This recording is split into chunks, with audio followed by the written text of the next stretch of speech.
right, continuing on with chapter 3, we started aquatic systems and um, looking at streams and rivers, and we saw that the bottom of a stream or river is what's called the benthic zone or the benthos.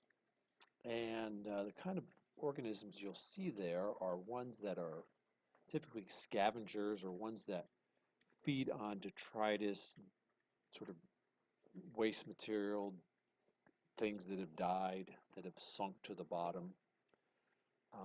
It's typically colder down there, and because it's deeper down in the water, away from the atmosphere, it tends to be lower in oxygen levels than towards the surface.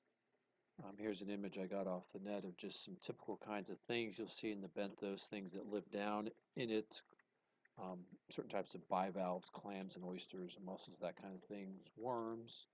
Um, And then you'll have, creepy crawly things that sort of live right on the surface of the bottom. They're all part of the benthos. Um, Now, these rivers and streams, people can impact them in several ways negatively. Of course, when we release waste materials in the river, and not too long ago in our history, that was a common thing to do, to just release industrial waste, sewage waste directly into rivers, because then they would take them downstream. That kind of stuff now is largely regulated, and in most places it's not allowed. You have to clean it up before it can be released. Fertilizers, um, this is from farm fields. This is something that's not as regulated. It still occurs that fertilizers can get into rivers and streams and basically add nutrients, which can sort of overstimulate the growth of photosynthetic organisms, in particular in streams and rivers and lakes and such. Of course, by moving species around, we have modified these systems. One way this really happens is with ships. As they travel across the sea, you have what's called the ballast, and that's weight that helps keep the boat steady in the water. And typically, water itself is used as ballast. They pump water into holds in the hull, and when they need more ballast, and they pump it out when they need less. And so, when they take water in from one part of the world and dump it somewhere else, you can move microorganisms or larvae of larger organisms that way. And so that's a common way in which aquatic organisms get moved around the world.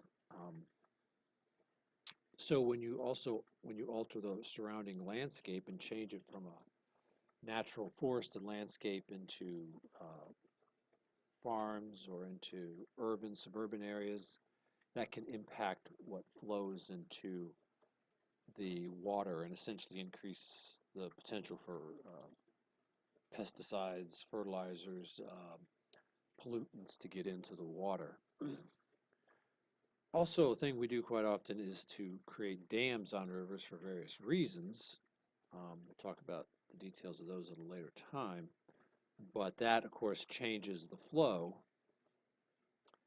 and creates lakes where you didn't have lakes before. And of course, lakes have a different kind of ecology than flowing water.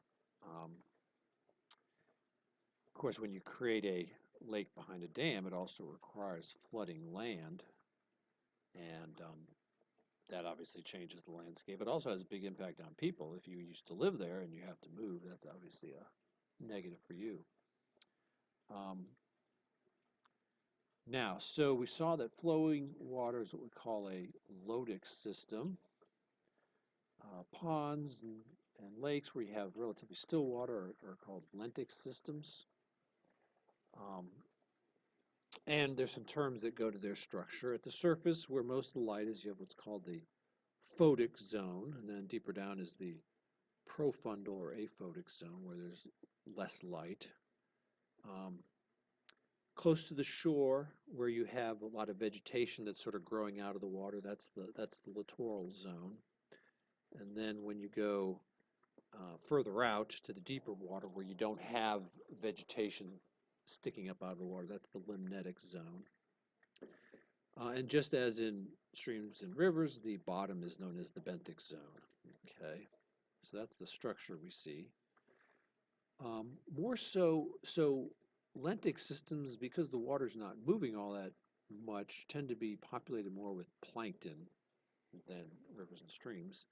And in particular, the phytoplankton, those are the small photosynthetic organisms, um, primarily algae, but also some photosynthetic bacteria. The zooplankton are the small critters that basically eat the phytoplankton, or sometimes they eat other zooplankton. And they can include small, very small animals, like this guy right here, which is called a water flea and is part of the zooplankton. It also includes certain types of protists, like amoebas and paramecia and things like that. Um, all right, so now let's turn our attention from freshwater systems to saltwater systems or marine systems. Oceans, which, as you know, cover a large portion of the surface of the Earth. We have somewhat different terms for its structure. You still have the photic zone. Of course, oceans are a lot deeper than lakes, and the photic zone is generally the maximum depth it'll ever reach is 200 meters. And of course, by the time you get down to 200 meters, the light levels can be extremely low, or if the water is not very clear, or essentially non-existent. But essentially, anything below that is just going to be dark, no light at all. Um, and so, of course, you have near shore, right at the shore, and then you have the shallow ocean, which is the water that's over what's called the continental shelf, which varies, but it can extend anywhere from, say, 50 to a couple hundred miles out at most. Um, but once you reach the edge of the continental shelf, it tends to get quite deep. And this is sort of the open ocean or the pelagic region. And we'll talk a little more about the details, differences between those. And then, as with others, you have the bottom, which is the benthos. Okay.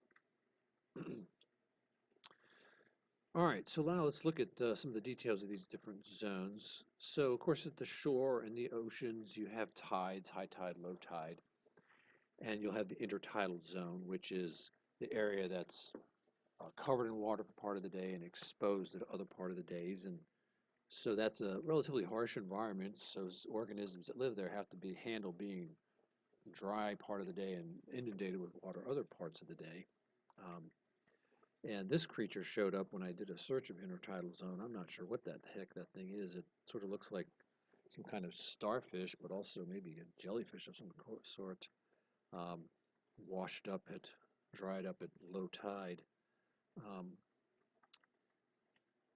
all right, now also we have what you call estuaries in the near shore area.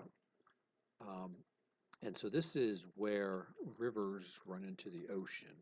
That's what you call an estuary. And some of the characteristics here, salinity, the salt levels. So this is an area that's going to be subject to tides as well. So at high tide, water will tend to be flowing up the river, and the water will get saltier there. But then at low tide, water will be flowing down the river, and the salinity levels will decrease. So you have fluctuating salinity levels throughout the day because of the tides. Nutrients.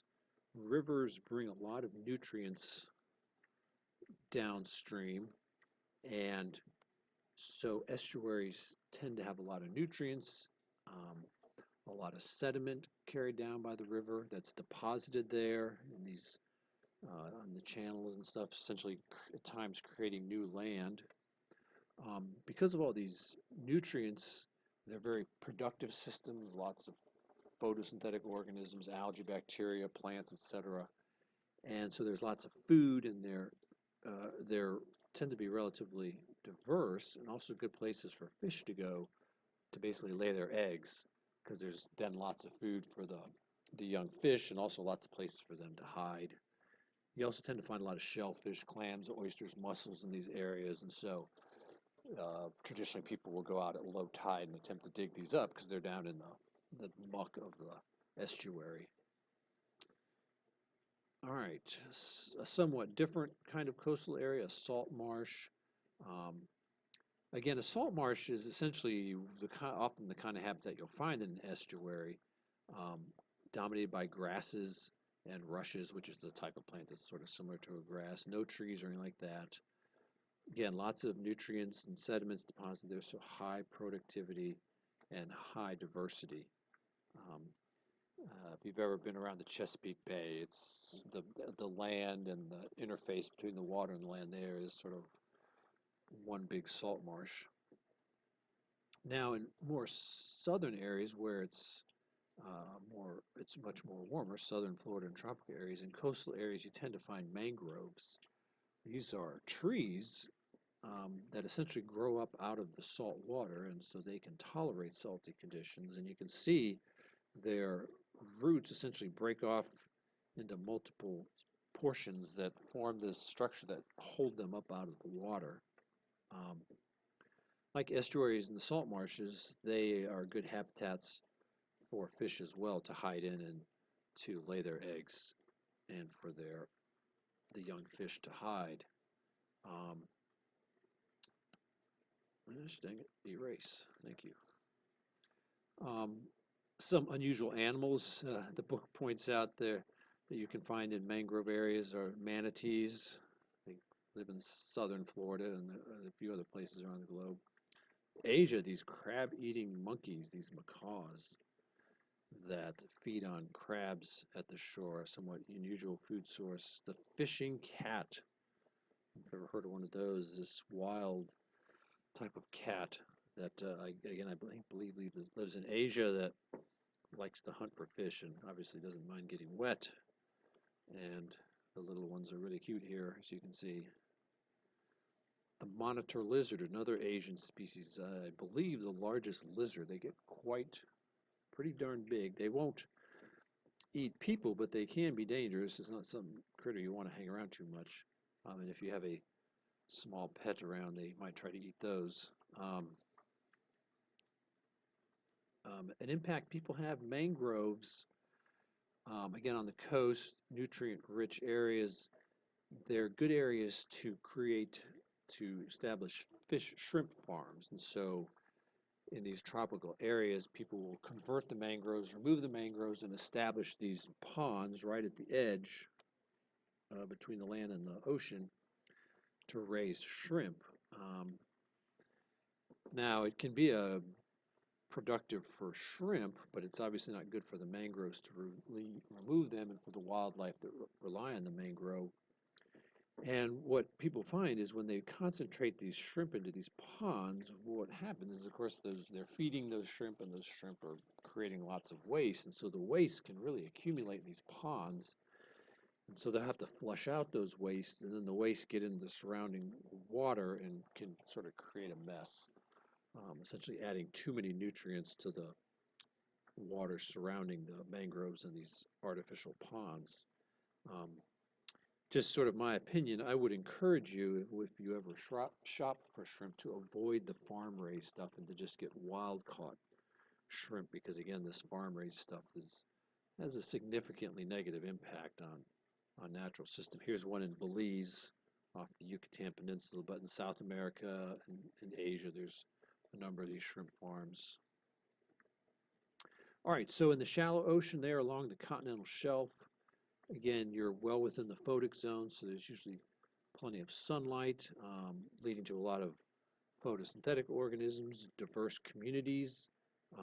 In tropical areas, you'll see coral reefs, these um, diverse habitats, warm water, um, with the coral being the dominant type of animal there.